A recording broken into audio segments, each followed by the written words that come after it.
लोकांच्या भावना म्हणाल तर लोकांचा खूप चांगला प्रतिसाद मिळतोय.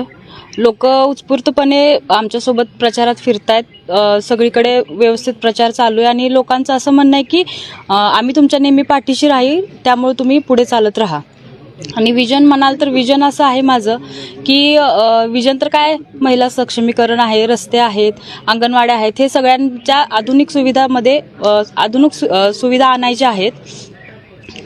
खरं परिचारक गट आणि पुन्हा कल्याण काय गट हा एकत्रित भाजपला या ठिकाणी ताकद मिळते. एकत्रीकरणाचा फायदा आणि त्याची समीकरणं या निवडणुकीमध्ये कशी असतील पुढे? खरं तर अगोदरच आमचं युती करायचं असं चालू होतं, त्यामुळं आता एकत्रीकरण झाल्यामुळे याचा खूप मोठा फायदा मिळणार आहे. आणि होम टू होम तुम्ही लोकांच्या घरी जाताय, महिलांना भेटताय, त्यांच्याशी चर्चा करताय, काय सांगतायत महिला, काय समस्या आहेत महिलांच्या?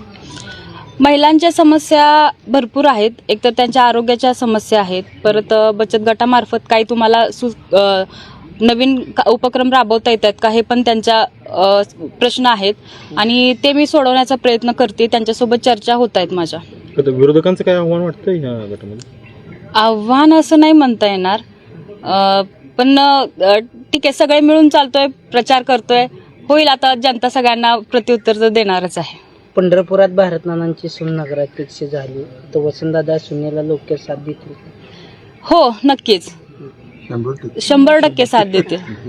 एकतर खरं तर लोकांचंच म्हणणं असं आहे की तिकडून नानांची सून विजयी झाली, इकडून तुमचा विजय झालाच पाहिजे, गुलाल तुम्हालाच मिळाला पाहिजे.